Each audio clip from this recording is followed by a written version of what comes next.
इस मूवी की कहानी में हम एक ऐसे बूढ़े आदमी को देखेंगे जिसे जेमा नाम की लड़की से प्यार हो जाता है और फिर वो उसकी बचाना चाहता है। वो बूढ़ा आदमी जेमा के साथ घपाघप करने के लिए मूवी में क्या क्या करता है ये हम आगे वीडियो में देखेंगे। मूवी के स्टार्ट होते ही हम मार्टिन नाम के एक बंदे को देखते हैं जो फ्रांस के एक छोटे से गाँव में रहता है। वो 7 साल पहले यहाँ पर आया था। यहाँ पर उसके डैड बेकरी चलाते थे और अब वो अपनी वाइफ के साथ इस बेकरी को संभालता है। एक दिन जब मार्टिन ब्रेड बना रहा होता है तब उसके सारे ब्रेड जल जाते हैं। उसकी वाइफ जब उससे इसके बारे में पूछती है वो उसे कहता है वो चार्ली के बारे में सोच रहा था, कहीं चार्ली सुसाइड ना कर ले। उसकी वाइफ उसे समझाती है तुम्हें इस सब के बारे में नहीं सोचना चाहिए क्योंकि चार्ली ऐसा कुछ भी नहीं करेगा।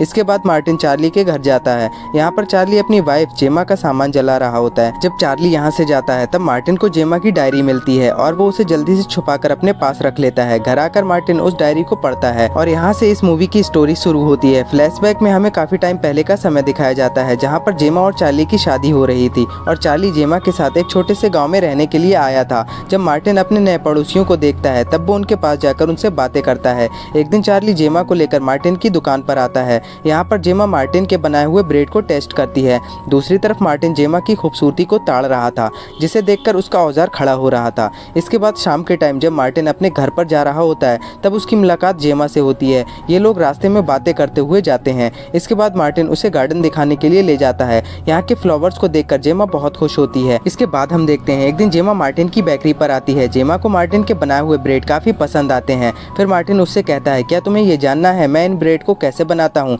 जेमा इसके लिए हाँ कहती है। इसके बाद मार्टिन उसे पीछे वाले कमरे में लेकर जाता है जहाँ पर वो ब्रेड बनाया करता था। जब जेमा ब्रेड बना रही होती है तब मार्टिन उससे पूछता है तुम्हें इन्हें बनाते हुए कैसा लग रहा है? जेमा उससे कहती है मुझे इन्हें बनाने में बहुत मजा आ रहा है। इस कमरे में काफी ज्यादा गर्मी थी इसलिए जेमा अपने ऊपर के कपड़े निकाल देती है जिसे देखकर मार्टिन अपने आप को कंट्रोल नहीं कर पा रहा था और उसकी आवाज़ जाग रही थी जिससे उसका औजार भी खड़ा हो रहा था और वो जेमा को बस देखे जा रहा था। इसके बाद हम देखते हैं जब एक बार वो अपनी बेकरी पर जा रहा होता है तब उसे रास्ते में फिर से जेमा मिलती है। मार्टिन उससे पूछता है तुम इतने टाइम से ब्रेड खरीदने क्यों नहीं आ रही हो? जेमा उससे कहती है वो डाइटिंग पर है इसलिए उसने कुछ दिनों से ब्रेड खाना बंद कर दिया है। इसके बाद वो उसे गुड बाय कहकर वहाँ से चली जाती है लेकिन तभी अचानक से उसके पीठ पर एक कीड़ा काट लेता है जिससे जेमा को बहुत ज़्यादा दर्द होने लगता है और वो चिल्लाकर मार्टिन को अपने पास बुलाती है। मार्टिन उसके पास जाता है और उसकी हेल्प करने लगता है। वो उसके कपड़े हटाने लगता है और उस कीड़े को ढूंढने लगता है। मार्टिन उससे कहता है तुम्हें एक जहरीले कीड़े ने काट लिया है और इसका जहर मुझे चूसकर बाहर निकालना होगा।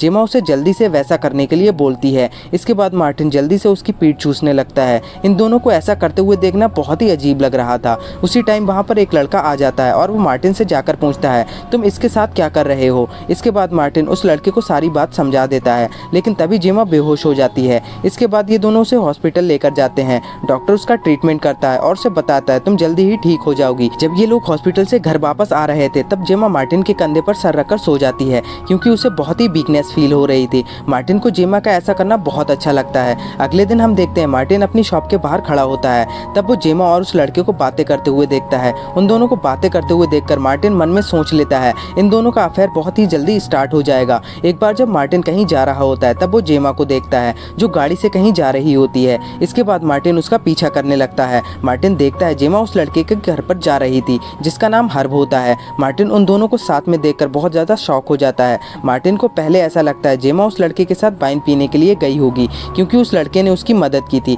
लेकिन एक्चुअल में ऐसा नहीं था। जेमा उस लड़के के साथ घपाघप करने के लिए गई थी। उसी रात मार्टिन जेमा के घर पर डिनर करने के लिए आता है।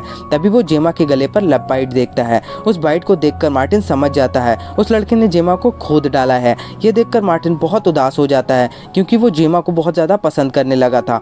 अगले दिन मार्टिन उस लड़के के पास जाकर उससे बातें करता है। हर्ब उसे बताता है आजकल वो पढ़ाई में ज़्यादा ध्यान नहीं दे रहा है। तब मार्टिन उसे कहता है तुम्हें अपनी गर्लफ्रेंड को यहाँ पर बुला लेना चाहिए जिससे वो तुम्हारी पढ़ाई में तुम्हारी मदद कर सके। कुछ टाइम के बाद हर्ब जेमा को अपने घर पर बुला लेता है और मार्टिन दूसरी जगह छुप जाता है। जेमा जैसे ही यहाँ पर आती है ये दोनों घपाघप करने लगते हैं। अब मार्टिन ने उन दोनों को ऐसा करते हुए देख लिया था और उसे पूरा यकीन हो गया था। इसके बाद जेमा अक्सर हर्ब के घर पर जाती थी और ये दोनों दबाकर एंजॉय करते थे। ऐसे ही काफी दिन बीत जाते हैं। एक दिन जेमा मार्टिन की बेकरी पर आती है और वहाँ से ब्रेड खरीदती है लेकिन वो ब्रेड का एक टुकड़ा ले जाना भूल जाती है। इसके बाद मार्टिन उस ब्रेड को देने के लिए उसके घर पर जाता है, लेकिन वो जैसे ही घर के बाहर पहुंचता है उसे कुछ आवाजें सुनाई देती हैं। उन आवाजों को सुनकर वो वहीं पर छुप जाता है। जब वो खिड़की से देखता है तब हर्ब और जेमा घपाघप कर रहे थे। जेमा उसे आई लव यू बोलती है, जिसे सुनकर मार्टिन को बहुत ज्यादा गुस्सा आता है। अगले दिन फिर से जेमा हर्ब के घर पर जाती है। इसके बाद वो अपने कपड़े उतारकर फिर से कार्यक्रम शुरू कर देती है। ये दोनों इतना ज्यादा कंट्रोल खो देते हैं कि उन लोगों से हर्ब की मॉम की एक एक्सपेंसिव मूर्ति टूट जाती है। जेमा हर्ब से बोलती है वो इस मूर्ति को अपने हस्बैंड से बोलकर ठीक करवा देगी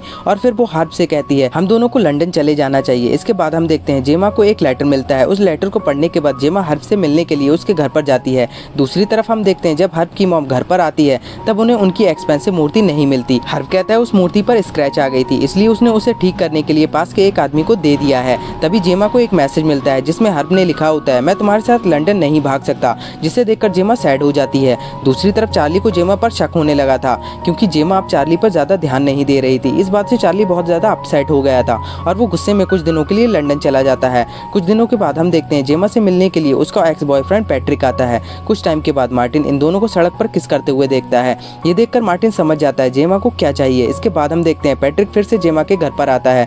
जब ये दोनों बात कर रहे होते हैं तब उस टाइम चार्ली भी वहाँ पर आ जाता है। जैसे ही वो घर के अंदर जाता है और वो दोबारा से भागता हुआ मार्टिन के घर पर आता है और वो उसे हेल्प मांगता है। इसके बाद मार्टिन जब जेमा के घर के अंदर जाता है तब वो उसे मरा हुआ देखता है। उसे देखकर मार्टिन बहुत ही शॉक हो जाता है। कुछ टाइम के बाद पुलिस वहाँ पर आती है और जेमा की बॉडी को पोस्टमार्टम के लिए लेकर जाती है। जब पोस्टमार्टम की रिपोर्ट आती है तब मार्टिन को पता चलता है जेमा की मौत उसके गले में ब्रेड फंसने से हुई थी। इसके बाद अगले दिन चार्ली मार्टिन को ये बात बताता है जेमा की मौत उसकी वजह से हुई है। जब वो घर के अंदर गया था तब पैट्रिक जेमा को बजा रहा था। उसे देखकर चार्ली को ऐसा लगा पैट्रिक जेमा के साथ जबरदस्ती कर रहा है और उन दोनों में फाइट होने लगी। जब चार्ली मार्टिन को ये सब बता रहा होता है तभी वहाँ पर पैट्रिक भी आ जाता है और वो उन्हें बताता है जब मैं जेमा से मिलने के लिए गया था तब वो ब्रेड खा रही थी और पीछे से मैं उसे किस करने लगा था। उसी टाइम जेमा के गले में ब्रेड फंस जाता है और मैं उसे निकालने की कोशिश कर रहा था। तभी चार्ली वहाँ पर आ जाता और हम दोनों में फाइट होने लगती है और वो दोनों फाइट करने में इतनी बिजी हो गए किसी को भी जेमा का ख्याल नहीं आया और जेमा की मौत दम घुटने की वजह से हो जाती है। यहीं पर इस मूवी का फ्लैशबैक खत्म हो जाता है। इसके बाद हम देखते हैं मार्टिन का बेटा उसे बता रहा होता है हमारे पड़ोस में एक रशियन कपल रहने के लिए आया हुआ है।